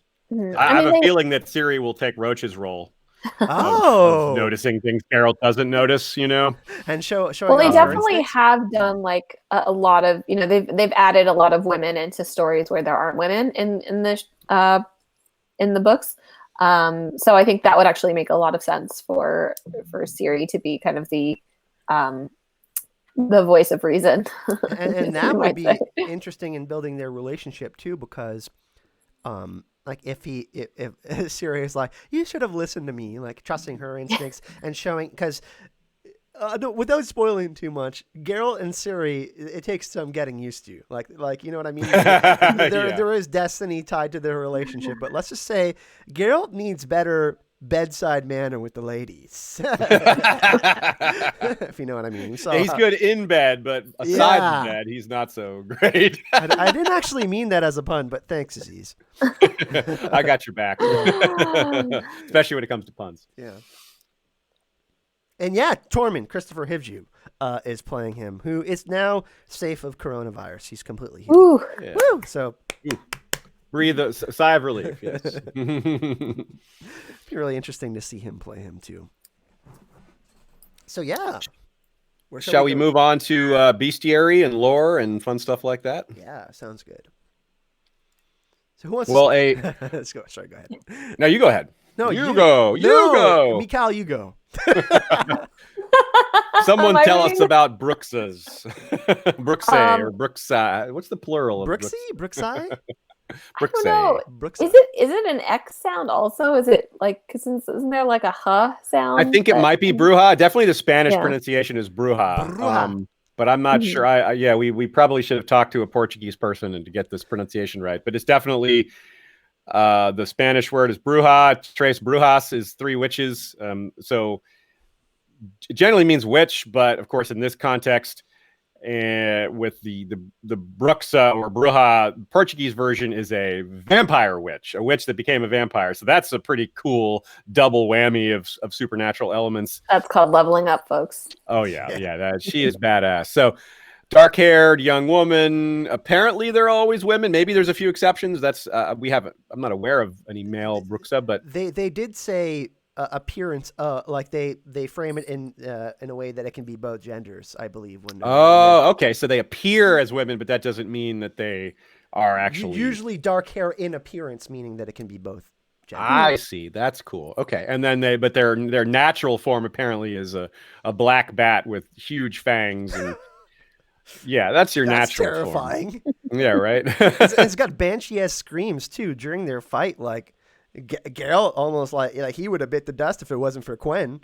One of his excellent signs for those of you who play The Witcher and also like the books, which is basically like a little force field that he can cast. Some magic. And apparently, in addition, it fits in with this whole scheme of telepathy and how she can get into people's heads is giving the nightmares. That's kind of a related power. And that's where Nivellen's bad dreams were coming from. And apparently, this is part of the enslaving process. If you think about, say, Dracula, if we go back to Dracula and think about how Dracula would slowly take over people's minds, they would be having bad dreams. It would keep them up at night. Their sanity would fray over time, and that would make them weaker and easier to manipulate. And so there's a little bit of supernatural to it, maybe a lot of supernatural, but also just general psychology where you're not getting enough sleep. You're people who can't sleep are not, not all there. Everybody knows that one. We all have experienced. As all I'm not all podcasters there know. then. Shit. So it's interesting to see how Geralt is trying to figure all this out, right? He's on the wrong track thinking about who this person is or where they're coming from, but there's some interesting points he makes where he's asking Nivellen, do you have missing time? Do you wake up with muddy feet that you can't explain? And he's like, no. I've not, none of that's happening. And that's kind of, Geralt can't quite figure that out. And this touches back to what we were talking about before. Maybe this is a sign that this is a less experienced Geralt, that he's a little younger, that he hasn't had as much experience with some of these cases. Maybe 10 years, if this had happened 10 years later, he wouldn't have mistaken her for Rusalka or something like that. Maybe he still would have, because as he says, you did a fantastic job pretending to be Rusalka. You noted all of in the last episode, you noted all of the awesome influences for Striga. There's quite a few different nationalities and influences that Sapkowski likes to play on. Aziz, you have it written in the document here. Alps are German, Mulas are Romani, Rusalkas are Slavic, Nymph is Greek. So it's pretty interesting that the Striga and the Bruxa both have like multiple influences. So they have something in common there, which is pretty cool. Here's a quote that I love, because it's another related concept that's similar to the Striga was this, and that Geralt thinks about even more in the first short story, where he thinks about how the Striga's level of fear and hate was so intense, and that basilisks and other creatures have this. Well, that's here too, except it's expressed more humanely, where there's this moment where where they're kind of like, come at me, bro. No, I'm going to get you. No, I'm going to get you. But it's very dark, and the hate is very palpable. And I grabbed this quote that I would love to hear Michal read. You will be the first to grow weak, sorcerer. I will kill you. The Brooks's lips didn't move, but the Witcher heard the words clearly. They resounded in his mind, echoing and reverberating as if underwater. Yeah, at one point she shakes her head like she said no when he asks, "Are you a mullah?" And she doesn't say anything. She just shakes her head, but he still feels it. It says it's expressed as the hiss which reverberated through his bones, which I just think is so cool. That's a really neat way, because even her head shake sends a message into his mind it's not just fully words that are being transmitted. It's a really neat detail of telepathy. I thought that was really cool. You know what's interesting and that I thought about a little bit? Could Roach sense this telepathy a little bit, like as they're approaching their thing? Because she feels the fear, right? She feels that fear, and Roach is kind of this outlet for that experiencing of fear. Because Geralt's not as scared, right? And Roach is more the one that's like, oh, this is not good. You know? Yeah, that's a good point. Like he uses the sign of Axia to calm her several times, but he says he doesn't bother with it when he returns. So maybe Roach was just going that whole time. Because Axia is a way to influence people's minds, as a form of mind control. And then we see kind of the worst version of it from Verena later on. So there is kind of two different versions of mind control that we see in this chapter. Don't tell the women in your life you're being hysterical. Okay? Otherwise, you'll get eaten by a Brooks and you'll deserve it. Can we have some clap emojis in the chat right now? I have a question for you guys and the chat. When Geralt tells Nivellen he lacks the power to break the curse himself, but he knows people who might. I thought of Neneki. I would think that's maybe the person that knows most about these things. Like he's the person that is most magically educated of people he knows early in his life, or maybe he's thinking of somebody else. Did you guys have any other ideas? Or no, yeah, I'm not sure. No, that's a good one. She has a pretty big influence on him, right? She's trying to really get through to him. We'll talk about that when we cover those short stories. But yeah, I think that's a good one, Aziz, because she has a big influence on Aziz. Or on Aziz. Yes, on me too. She has a big influence on Aziz. on Geralt. I wish we had more information on the cult of the lion-headed spider, but she something about the love and blood was part of what she was yelling about when she was cursing him. So I guess like it must have been something like you will experience love, but it will end in blood or something like that. Like that the love will die, which is kind of also really awkward in terms of like, okay, so the woman has to be sacrificed for your redemption. Great. But kind of I don't know. Is this a nod to the concept of of Geralt's wish from the genie? Oh, maybe. That's interesting. Like they have to die. Like she has to die for him to. The one time he gets if he ever gets true love to break the curse, she's gonna. It's Azor Ahype-esque, right? Like it is interesting in that way. Yeah, it is kind of neat. Yeah, and also perhaps this lion spider is the lion of the night from A Song of Ice and Fire. Yeah, maybe. So Ryan Burns from the chat mentions Vesemir is another possibility for at least having knowledge of how to break the curse. If he doesn't know how to break the curse himself, being an older Witcher, he might at least know somebody who would. That makes some sense. I like every single time we talk about curses and being reversed, which we did last time also, I just keep having that line from Into the Woods in my mind. Like, you wish to have the curse reversed? I'll need a certain potion first. And then, all my Sondheimites. Michal has many talents and many voices, as we're finding out live on the podcast.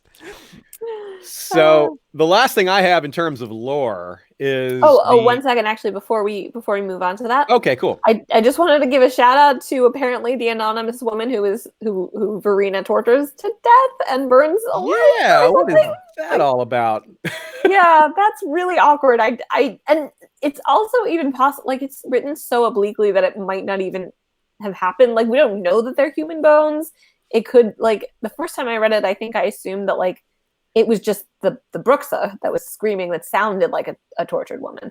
But that's not what Geralt thinks. I don't know if we can trust what Geralt is thinking here. Yeah. It's a very confusing bit of the story. Yeah, I think if it was the Bruxa, that's one thing I kind of realized is looking at it like the fourth or fifth time was that if it had been the Bruxa, it would have been telepathy, and it sounded like it was real screaming, and I think he would have been able to tell the difference. So yeah, I think it had to be some other poor victim. Great. Which is yeah. Sorry, random victim. She doesn't want any other women coming around the manor. She is really keeping that on lockdown. Do not mess with Bruxa.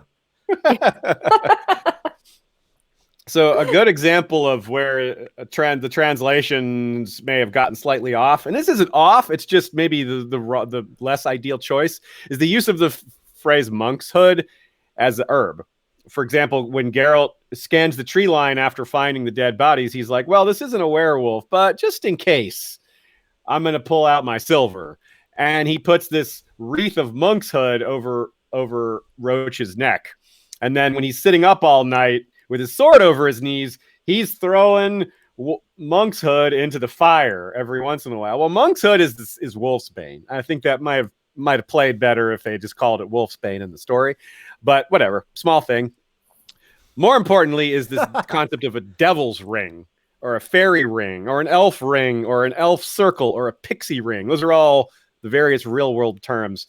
I sadly didn't have 50 different names to drop like we did for Jimson weed and devil's weed, all that You one had that about we had 12 last time. There were so many names for that, right?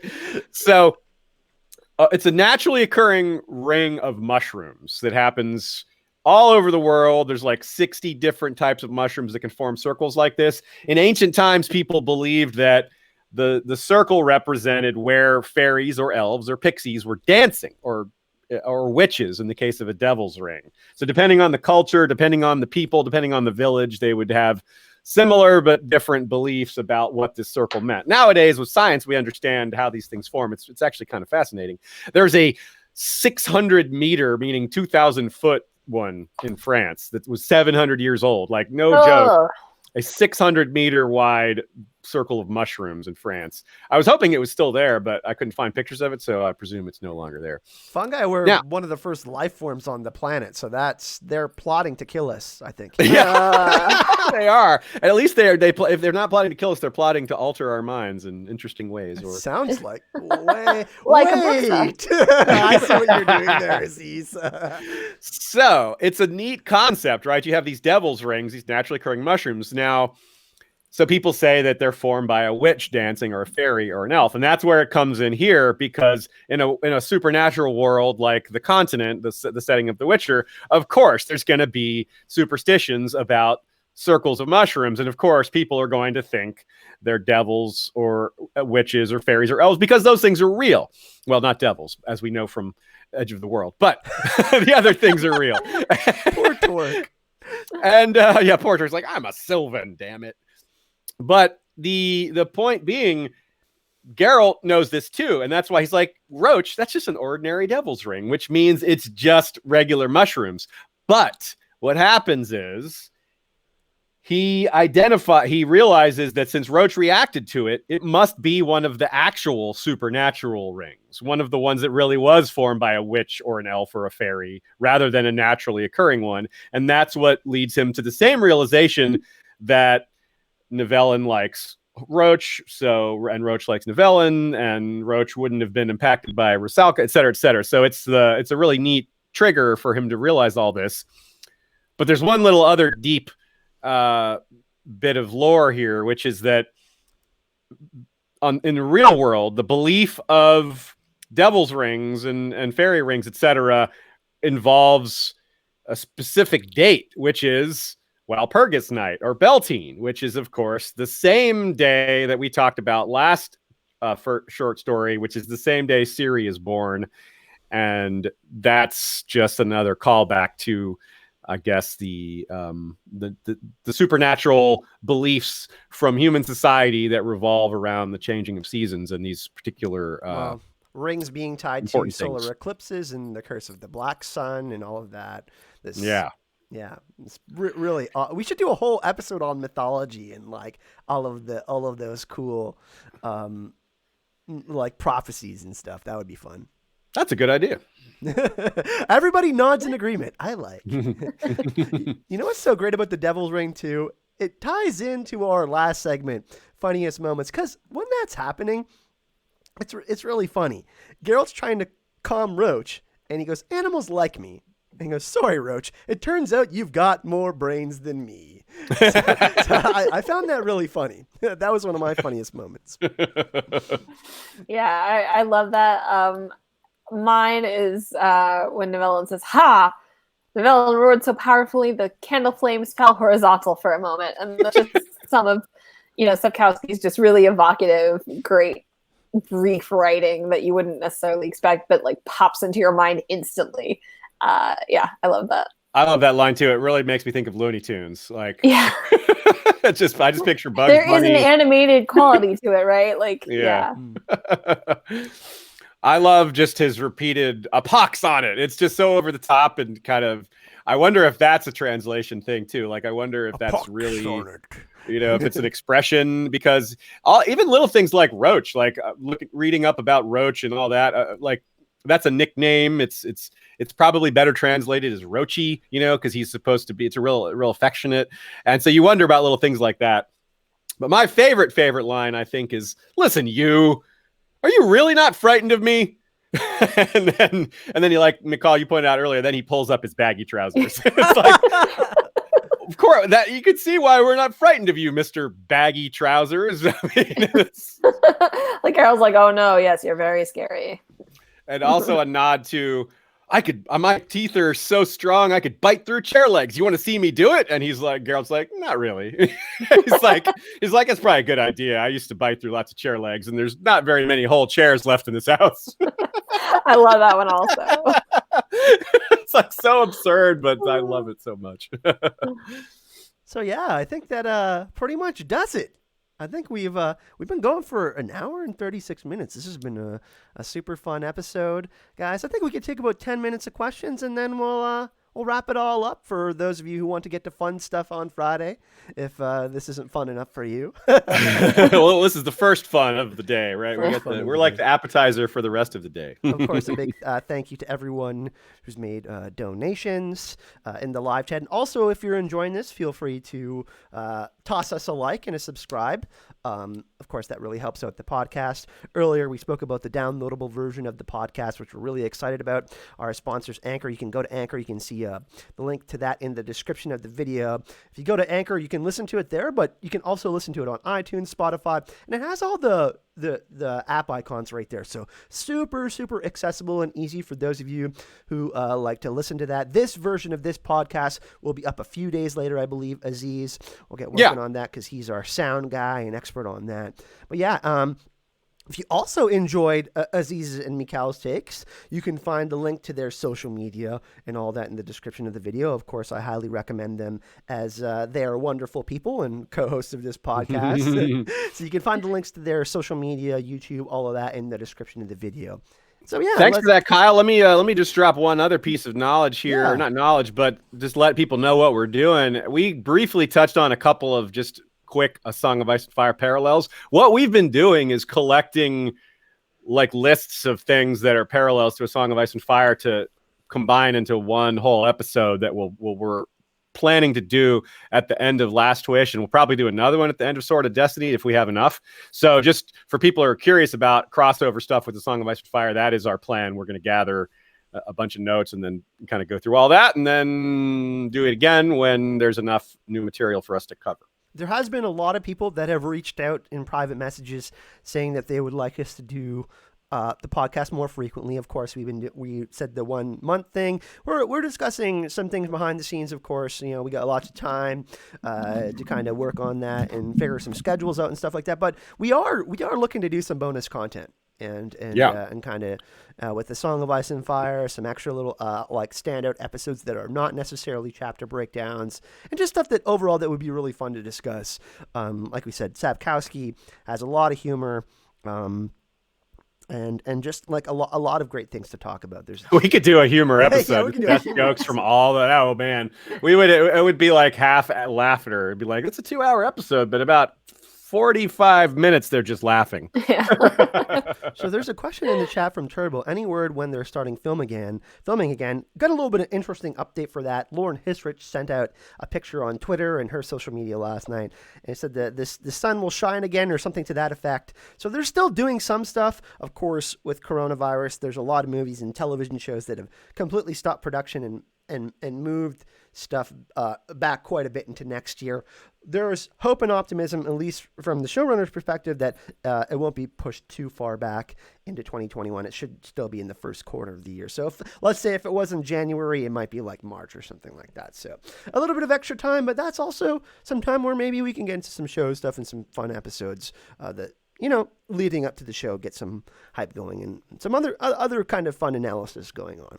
But yeah, we got cool. I'm going to pose this one to Michal first because Nivellen is her favorite character.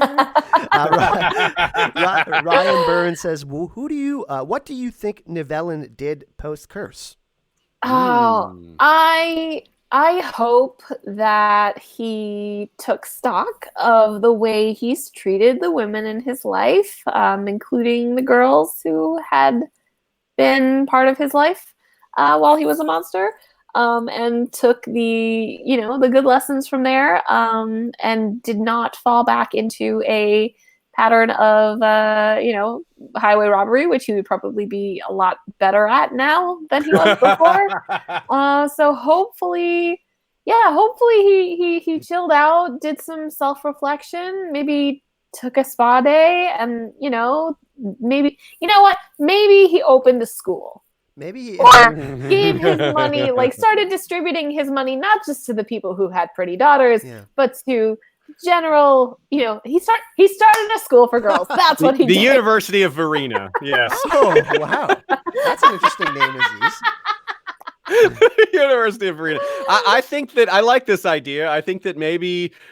I think there's probably still some wealth in the house because he was still giving wealth away fairly recently. And he doesn't have many other options. So I'm guessing he fixed up the house and maybe hired some people to work there with him. And maybe he started to help the countryside instead of, maybe he tried to do good for the area instead of all the evil that had been done in his name and his family's name for several generations, or if not more. So maybe that's a little too happy of an ending, but that's kind of what I would hope for. And I would very confident that he would stay there because he's got a house, and where else is he going to go? But yeah, I'm actually in agreement with you, Aziz. I think that he might be counting his blessings, so to speak. I spoke a little bit about of the curse kind of being like a penance. So maybe this is a second chance. How many people get second chances after something like this? Not many. So I think that maybe a second chance. So yeah, hopefully he recognizes that while what he did isn't be forgivable to some, and I agree with that. We'll see what hopefully he finds a little bit of peace. That's what yeah. And I'll be real interested in Lauren Hissrich's take on this, like how she ends it, because they're I think there'll be some changes. It's not gonna be a carbon copy of the book, so there'll be some different interpretations of how this her takes on some of these things, and I'm very curious what they'll do with that. There is some interesting stuff. I guess we can talk a little bit about Nilfgaard here. There is some interesting stuff that we know when war happens, there's rape and pillaging and all that sort of stuff. So it will be interesting, as Aziz said, to see how Lauren takes that part of the story, to see how they focused on that, because we got some of the anti-elven sentiments and stuff like that, but we never really heard anything of this kind of nature. So it'll be interesting to see if they explore that kind of theme with Ciri maturing as a woman. She's getting a little bit older, and Geralt learning how to be a father figure and how to be appropriate, and those kind of relationships going on. Also, we saw a little bit of misogynistic behavior with Geralt and Yennefer, and Michal, talked a lot about Nivellen's misogynistic behavior and how he could definitely improve on that. So, I wonder if they'll be. I think what they might try to do is something Michal brought up earlier, is how this story is not super tied to the rest of the world as much as some of the other ones are, And I wonder if that's something they'll try to expand on, like try to make it more part of everything else, like maybe try to connect Nivellen to something we've already seen, or just make more connections somehow to things that are already in place. I'm guessing they'll do that to make it be a little more, under the umbrella of everything else they've done.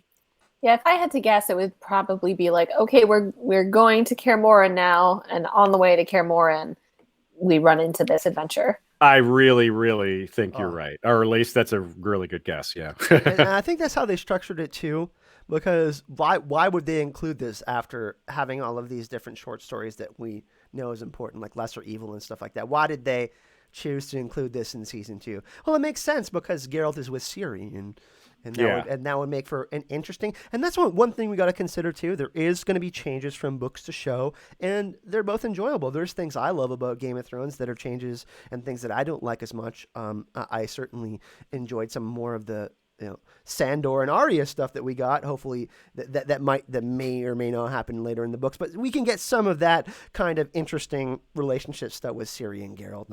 I think this would be the appropriate short story to do it. I don't necessarily know which other ones they could, which would be a good first episode to kind of introduce that. You know what I mean? Mm-hmm. Well, I mean, most of the other short stories, especially in sort of Destiny, are more character based. Yeah. Like there's the one with the shapeshifter that isn't as that's like not as important one that takes place in the timeline, but like you have a lot of Geralt and Yennefer emotional feelings, like delicious. Yeah, that one has such a great real world implications too. Mm-hmm. I'm looking forward to that one. Also, one thing we have to consider is the structure of the episodes of season 1. We kind of had this jumping around and more it being focused on the past. Now we're in the present. Right, we're fully caught up, so they kind of have to go with this thread of the Empire of Nilfgaard, and now the elves are uprising. There's all of these things that are happening while Ciri and Geralt are trying to move through the countryside, like we said. And we know Kaer Morhen is going to be at least in 3 or 4 episodes this season. So I think that you guys are both on the ball with your prediction in that. And Kay here, don't get me started about Kay here. We're going to have to talk about Kay here for so long. I don't understand, Lauren. I trust you, but I don't understand. I love what they did with Fringilla, though. I don't understand either. I love what they did with Fringilla. Yeah, Fringilla definitely got, I don't know. I can't talk about it without spoilers. This is all like endgame stuff, but... Well, we didn't get the inclusion of one sorceress in season 1, so it would be interesting if they gave some of Philippa to Fringilla, if we're going to see her in season 2. There were some rumors that Natalie Dormer was going to be playing Fringilla, but she's not. Apparently, I don't know if that's happening or not. I made a video on that and kind of feel stupid about it, but whatever. I want to get some hype going around, for season 2. Season 2. Yeah, I thought she just looked physically too similar to whoever plays Head Lady, Head Witch. Tisea. Yeah. I feel like Natalie Dormer and her have a very similar look, so to have her play another sorceress would be like a little weird. That's a good point. But yeah, I don't know. A lot of people were excited and made comments about Christopher Hivju. Turbo says, I'm sure they saved on the fur costumes for Hivju. Also, one thing to note, they are changing the Nilfgaardian armor for season 2. Oh, there was a lot of complaints about it. Apparently, I didn't hate it, but I didn't love it either. But I guess this would be the right time to change it, right? I mean, early on, before they have 7 or 8 seasons or whatever, how many amount of seasons they're going to get. See, this is why I love fantasy. Like, there are so many things you could complain about, but we're just going to focus on the armor. So yeah, that's going to wrap it up for the episode. Really, really want to thank everyone that joined us today. We went a little bit longer than expected, but hey, that's fun in it. It's Friday. We got a lot to discuss and a lot of time to do it. Yeah. Right on. Yeah, thanks everybody for coming. We appreciate people coming for the live stream. This is kind of like our record. It's a live stream, but it's also our podcast recording session all in one. So we get to have banter. So it's running long is just a function of that. So it's all good. And like I said, Aziz is our man who does the awesome editing for the downloadable version of the podcast. Like I said, you can find all the links to Aziz's social media, all of that in the description of the video. But let's do a little outro. What's next for you guys? And then we'll do our little sign out. So, Michal, what's next for you? Gosh, I don't know what's immediately next, but I'll be recording with the Vassals of Kingsgrave podcast. We have always something. We just recorded our 600th episode. Oh, holy crap. So, yeah. We're not all on all 600, but we have a great Harry Potter reread that's going on. We just finished our linear Song of Ice and Fire reread. People talk about Picard. We might be doing what we call a full castle recording, which is we all take parts and we all read. In this case, we're going to be reading, I think, the Hedge Knight. Nice. Yeah. Hopefully we'll be able to have that like nice and produced and stuff. And then I also do comparisons of Hedge Knights, Dooney, and the Hedge. Get it, Hedge Knight. Sorry. Well, that's another one for the list. And you can also find me at the Level 7 Access podcast, where we'll be talking Agents of S.H.I.E.L.D., which is coming back finally. What season is that? 7. That is the final season. Season 7 is Wow. finally. Yeah, they filmed it last year, so nobody's going to remember anything. It's a really underrated show. It's actually a really good show. It is. I agree. And it's not the best show on TV. I would never claim it is, but it has a lot of heart and it's a lot of fun. So if you're looking for something to binge, I personally enjoy it very Lovable much. characters. Yeah, exactly. And really fun writing sometimes. Great chips. It's got that supernatural vibe. It has like a thread that goes throughout the season and then kind of fun standalone episodes. I don't want to say monster of the week, but it's got these kind of fun little episodes. And some really good themes that it really, makes you think about, technology and morality and all those important things. It's less nihilistic than some of the other shows. So Yeah. I highly recommend it during this period. It does have a positive outlook. It's nice. So make sure you go check out Michal, Vassals of Kingsgrave, all of her awesome podcasts.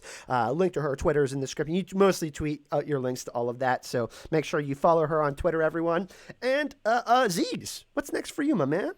Well, we're trucking along with Valar Rereadus. We are past the 3/4 mark of A Storm of Swords. Last week we did The Purple Wedding. This week we have Tyrion's Trial and Jon defending the wall, fun stuff like that.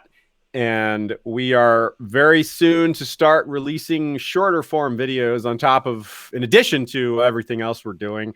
I just last night finished writing an episode on Serwyn of the Mirror Shield, which has lots of parallels to Barristan Selmy, Kristen Cole, Eric and Arik, and of course Sir Byron Swan, who tried to duplicate Serwyn of the Mirror Shield's feat in the Dance of the Dragons. So that's going to be a lot of fun. I'm excited for that. And of course, I'm excited to come back and do more Witcher content in a few weeks.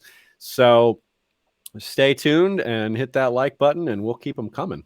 Yeah, so we're discussing some things, as we're still really early in the pod, so we can make adjustments, and the format will change a little bit every now and then, but we're having fun, and we hope you're having fun too. Of course, thanks for joining us, everyone. Check out our Anchor link in the description of the video. All that's in the description, and I guess we should do a little toss a coin, oh valley of plenty. Come on, Aziz. Oh valley of plenty. Oh. Hold on. Let's see. He's got the guitar. Okay. Oh my goodness. And Aziz comes in with a guitar. No one saw this coming. Aziz, let me pull up the lyrics. Yeah, let's see here. I got him too. Okay. I've been working on this. I don't have it down yet, but I have it decently. And so we could at least fake our way through it. And, we can do like the first 40 seconds, and then we can at least do the chord. Okay, yeah. We got this. Yes, close enough, tuned enough. Okay. Oh, you want to start with the first part? When a humble bard graced to ride along with Geralt of Rivia, long came this song. When the wife would fought a silver-tongued devil, his army of elves at whose did they revel? They came after me with masterful deceit. Kicking Okay, let's my go to the chorus. We're teeth. all over the place here. Let's do that. Okay, ready? Toss a coin To your Witcher, valley of of plenty, plenty, oh, valley of plenty. Oh, Toss a coin to your Witcher, oh valley valley of of plenty. All right, I think it's time to end the stream before all of your ears hurt. need more practice. We all need more prpractice. Please don't unsubscribe. Thanks, everyone. We for are, joining. after all, podcasters first. Yes. Thanks for joining, everyone. Stay safe. Happy Friday. Have a great weekend. See you.